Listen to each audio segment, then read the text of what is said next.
Hay personas que hacen todo lo posible por recuperar un tesoro perdido. Algunas veces, por ahí en las películas de piratas y todo eso, ven que navegan los 7 mares para tratar de conseguir aquel tesoro que luego había sido escondido en alguna isla. Conocemos de personas quizás que han tenido alguna clase de pérdida económica y hacen todo lo habido y por haber para tratar de recuperar eso. O por ahí un negocio que se le está yendo de las manos y hacen todo lo posible para no perder aquello que aprecian. Como creyentes tenemos tesoros a nuestro alrededor. El Señor Jesucristo en Mateo capítulo 18, los versículos 15 al 20 nos habla acerca de la disciplina en la iglesia. Nos va a hablar acerca de los pasos de la disciplina en la iglesia.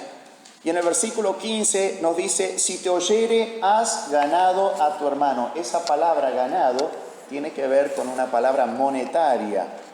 Es una palabra financiera o del mercado. Todo hijo de Dios tiene valor.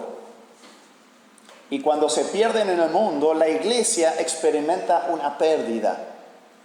Y cuando vuelve a ser restaurado a la comunión del Señor y de la iglesia, recuperamos algo de valor.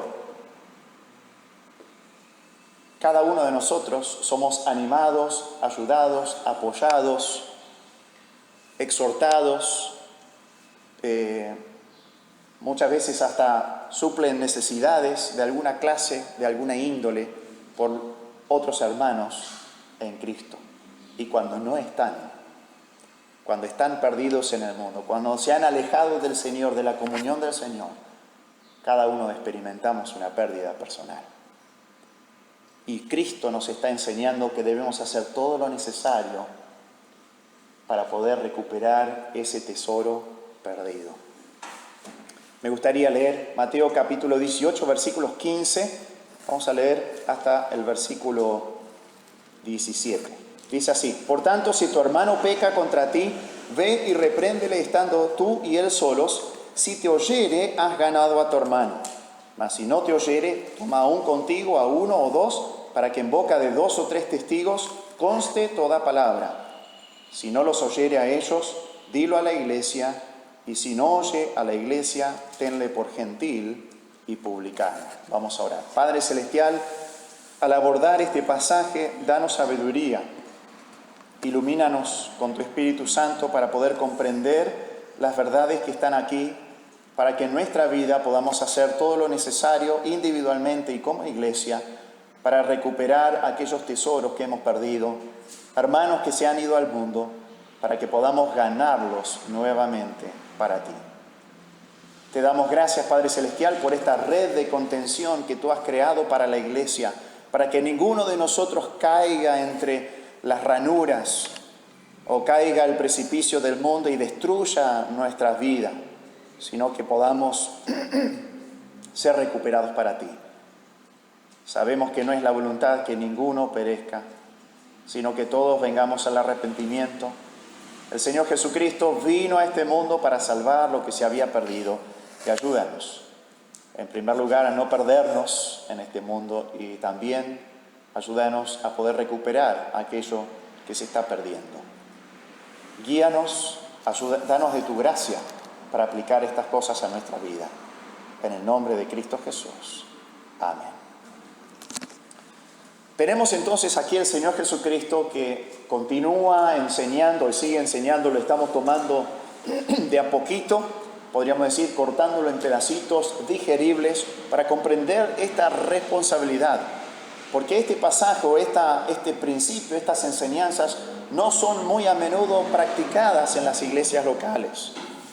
Y es difícil algunas veces en una iglesia que enseña esto para realmente practicarlo completamente. Muchas veces fallamos. Y por eso es importante conocer realmente nuestra responsabilidad como individuos, como creyentes, como hermanos en Cristo, y nuestra responsabilidad como iglesia de cómo formar parte de esta red de contención para que ningún hermano en Cristo de nuestra congregación se pierda en el mundo y pierda su vida, que esté arruinando su vida en el pecado y fuera de la comunión con Dios. Ya vimos el primer paso de este. El primer paso tenía que ver con acercarse. Ahora, Jesucristo en el contexto está hablando de los niños, ¿sí? Capítulo 18 comienza hablando de que entramos en el reino de los cielos como los niños. Luego en el versículo 5 al 9 nos dice que somos protegidos por Dios como niños, ¿no? Por eso dice, aquel que hace tropezar a uno de estos pequeños que cree en mí, mejor le fuera colocarse en el cuello una piedra de molino y arrojarse en el fondo del mar. Luego en los versículos 10 al 14 somos cuidados por Dios como niños. Él nos atiende a través de sus ángeles que ven el rostro de nuestro Padre. Cristo vino a morir por ellos, vino a rescatarlos, y también no es la voluntad del Padre que está en los cielos perder a alguno de estos pequeños. Entonces Dios nos cuida como niños. Pero acá en estos versículos 15 al 20 somos disciplinados como niños. ¿Se acuerdan en sus hogares cuando crecieron? ¿No? Algunos recibimos los chachás de papá o de mamá. Había una disciplina, había corrección, había reprensión, y Dios hace eso en nuestras vidas. Lo hace directamente, lo hace a través del Espíritu Santo, lo hace a través también de la congregación local, la iglesia. Somos disciplinados como niños, y más adelante también, dentro de unas semanas, vamos a ver que somos perdonados como niños también. Los pasos que Cristo mandó demandan que tengamos mucha paciencia, ¿sí? Porque esto no se hace de un día para el otro. Estos son 4 pasos que se toman diferentes para la restauración de un hermano que está en pecado. Por eso dice en versículo 15, por tanto, si tu hermano peca contra ti, ve y repréndele, estando tú y él solos. Entonces, estos son 4 pasos diferentes, distintos, con tiempo en el medio en la cual se está esperando el arrepentimiento y la confesión de pecado para ser restaurado. Así que esto no sucede de un día para el otro, requiere paciencia, pero al mismo tiempo requiere presteza para confrontar. No podemos dejar esto que pase año tras año tras año sin confrontar al hermano. Estos pasos se tienen que tomar. Entonces hay un buen balance entre paciencia, pero también presteza. Pero la persona confrontada no debe especular con otra oportunidad. Dios es el Dios de otras o segundas oportunidades, ¿no es cierto? Le dio una segunda oportunidad a Jonás, ha dado segundas oportunidades a nosotros, pero aquella persona que está en pecado no debe especular con la otra oportunidad pensando, bueno, ¿sí? Me reprendieron una vez, yo sé que va a pasar esto y esto y esto y lo otro. Bueno, en ese momento yo me voy a arrepentir porque todavía tengo más chances. Algunas veces los estudiantes hacen eso, especulan con sus notas, ¿no? Dicen, yo me saqué tal nota, así que realmente no necesito estudiar tanto para este examen, porque total, yo llego. Hasta que en algún momento sucede algo, que reciben una nota más baja de la que piensan, y tienen que rendir, ¿no? Entonces, no debemos especular con la otra oportunidad, porque no sabemos cómo vamos a reaccionar. No sabemos cómo vamos a reaccionar en el futuro. ¿Te ha pasado que has pensado, bueno, si me sucede esto, yo voy a reaccionar de tal manera? Y luego te encontrás en una situación similar y tu reacción fue completamente diferente de lo que esperabas. ¿Se acuerdan Moisés? Moisés tomó 10 pasos, estos son 4. Moisés tomó 10 pasos confrontando al faraón de Egipto para poder rescatar al pueblo y liberarlo de la esclavitud. Y el faraón resistió la voz de Moisés y endureció su corazón al principio con el primer paso y con el segundo paso. Pero luego vemos que Dios endureció el corazón de Faraón y siguió resistiendo para su propia destrucción. Y tú y yo no sabemos cómo vamos a reaccionar. No podemos decir, bueno, ahora no me voy a arrepentir, total, voy a esperar a que se prosiga con el segundo paso, el tercer paso. Sé que hasta el cuarto paso tengo oportunidad. porque quizás nuestro corazón ya esté endurecido por el pecado en ese momento y no estemos dispuestos a arrepentirnos. Y podemos arruinar nuestras vidas. Jesús presenta situaciones hipotéticas, ¿no? Porque dice, sí esto, sí lo otro, ¿no? Situaciones hipotéticas para ilustrar la necesidad de buscar al hermano que está en pecado para poder restaurarlo y al mismo tiempo tener la paciencia para con el hermano y no abandonarlo demasiado pronto. Jesús presenta entonces estos 4 pasos consecutivos para la disciplina o la restauración del hermano en pecado. Cada paso se introduce con esa pequeña palabrita sí, que presenta un poco más de información de la situación hipotética, ¿no? Porque va a hablar de una situación hipotética inicial, ¿no? Si tu hermano peca contra ti, entonces ve y repréndele estándolo tú y él solos. Luego dice, si te oyere, has ganado a tu hermano. Esa es la primera situación hipotética. Pero, dice en el versículo 16, más, si no te oyere. Ahí empieza más información para una segunda situación hipotética. Si no se resuelve la situación con el primer paso, se va a proseguir con el segundo paso. El primer paso ya lo vimos, es la reprensión privada, estando tú y él solos. Y este primer paso, no vamos a entrar en detalle porque ya lo vimos la semana pasada, pero este primer paso está caracterizado por iniciativa propia. Dice, ve. No tenemos que esperar que el hermano en pecado venga arrepentido. Decir, bueno, yo lo voy a dejar. Cuando él sabe lo que está bien, él sabe que está mal. Cuando él esté listo, se va a arrepentir. No, ve. Dice, ve. Hay una iniciativa propia por parte del hermano que ama a aquel que cometió el pecado. Puede ser un pecado directamente cometido contra mí, por eso dice, ve si tu hermano peca contra ti. Pero saben, hermanos, hay pecados que son contra la iglesia, que son no directos, sino indirectos. Realmente nadie de nosotros pecamos en una burbuja.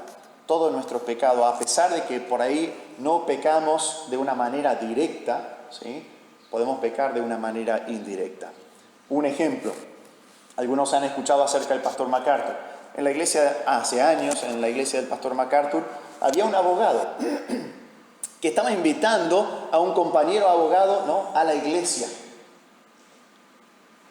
Y ese abogado dice, ¿a qué iglesia vas? Y le voy a esta iglesia, y le nombró la iglesia. Y él dice, no, a esa iglesia no voy a ir, porque a esa iglesia va el abogado más tránsfuga que he conocido. Ahora, ese abogado tránsfuga o ese abogado, ¿no?, corrupto,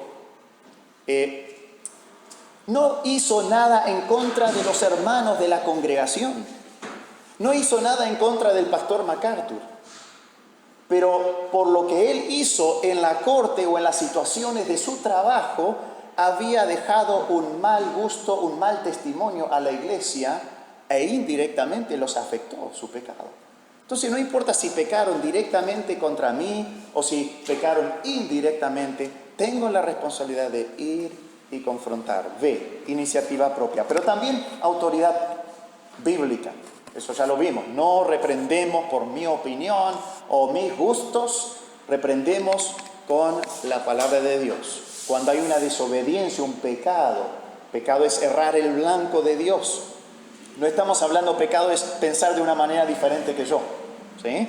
Entonces hay una autoridad bíblica, hay discreción, estando tú y él solos. No es cuestión de, hermanos, por favor, oren por fulano de tal que cometió pecado. No se difunde a los 4 vientos, sino que se va personalmente. Saben, hermanos, si este hermano que ha pecado se arrepiente, confiesa su pecado y es restaurado, no necesita salir más de ese círculo, la situación. Nadie más se entera. Vuelve a haber una restauración si ese hermano se arrepiente y se aparta del pecado. Entonces no hace falta avisar a nadie más. Hay una restauración y sabe,